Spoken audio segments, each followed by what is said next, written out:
Meðvirkni þegar maður ekki að fara eftir sínum eigin þörfum og löngunum heldur verðleggur annarra þarfir og langanir hærri heldur en sínar eigin.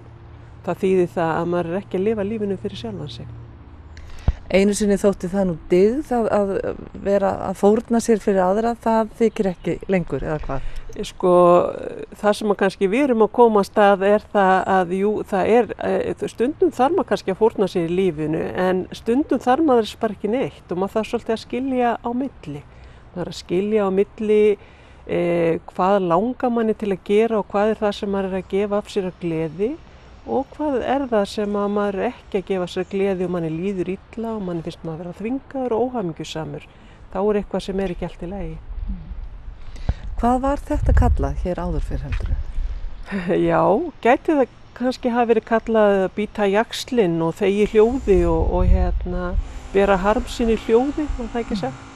Við dettur eitthvað svona í hug vegna þess að ég held að þegar við þurftum að vinna svona rosalega mikið í íslenska þjóðina þá kannski var ekki bara tími fyrir svona lag. Nú höfum við meiri tíma til þess að næra okkur og þroska okkur og gerum kannski aðeins meiri kröfur að okkur líði betur, að við séum hamingjusamari.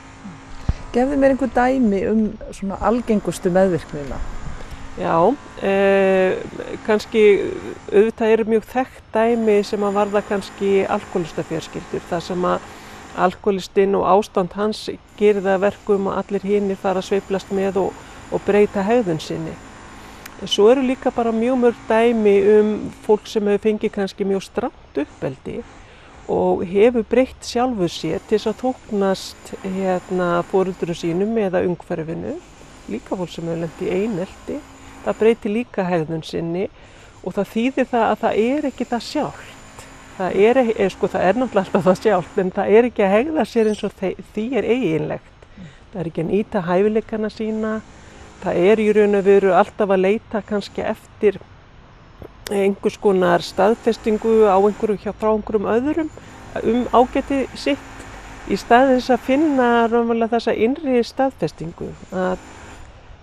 Oft talað náttúrulega að læra að elska sjálfan sig og að elska sjálfan sig náttúrulega við köllum sjálfsást og við tölum líka að vera sjálfselskur sem við segjum að sé neikvætt. En það að elska sjálfan sig felst kannski í að þora að vera maður sjálfur alveg nákvæmlega eins og mann og þurfi ekki að skamma sín fyrir það sem maður og í meðvirkni og erfiðum aðstæðum í æsku að þá skapast oft mjög mikil sektarkennd og skömm og hún getur verið bara viðvarandi tilfinning alla ævi þannig að þó að þið gangi vel að þá upplifir samt sem áður skömm. Og þá skömm yfir hverju? Yfir í raun og veru bara sjálfriðir. Og það svona tvennt sem við leggjum áherslu á og það fyrst og fremst náttúrulega að skapa samband við sjálfan sig. Að ef þú ert ekki góður samband við sjálfa þig þá veist ekki kannski alveg hvað þú vilt og þú átt kannski erfiðleikum með að finna hvernig þú ert í samskiptum með aðra. Þannig að það nú það fyrsta sem við erum að byggja upp og það að byggja upp samband við sjálfan sig og átta sig á hvernig mann líður. Við hittum í lausninu oft fólk sem veit ekki hvernig það líður, þekkir ekki tilfinningar sínar, ekki að fylgjast með hvernig hugsanirnar eru kannski að skemma fyrir manni, af því að það sem maður hugsar það getur oft verið mjög neikvætt. Og þannig að við erum svolítið að vinna til að byrja með samband fólks við sjálft sig og svo sjálfsögðu samskipti við aðra þannig að fólk nái að vera það sjálft og það mikið frelsi. Þannig að þegar þú segir við erum að vinna, lausnin hvað það sjálfshjálparsamtök eða hvað það? Lausnin sjálfshjálparsamtök. Við höfum líka nefnt okkur baráttusamtök fyrir raunverulega því að fólk fái tækifæri til að takast á við meðvirkni.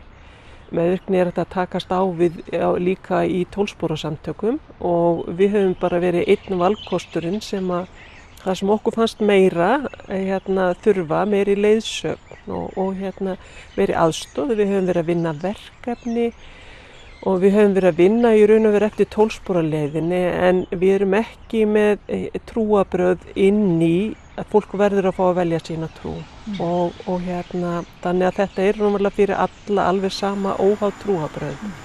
En nú á það ekki við alla að vinna í hópum, líka boðið upp á einstaklingsráðgjöf?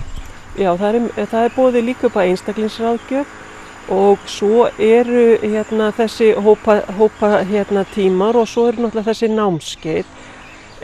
Það sem svo heilandi að það ofta að fara af stað og ræða við annað fólk í góðum hópi. Þetta eru hópa sem eru alltaf sama fólkið í og að geta sagt hvernig manni líður og átta sig á að það bara fullt af fólki sem líður eins.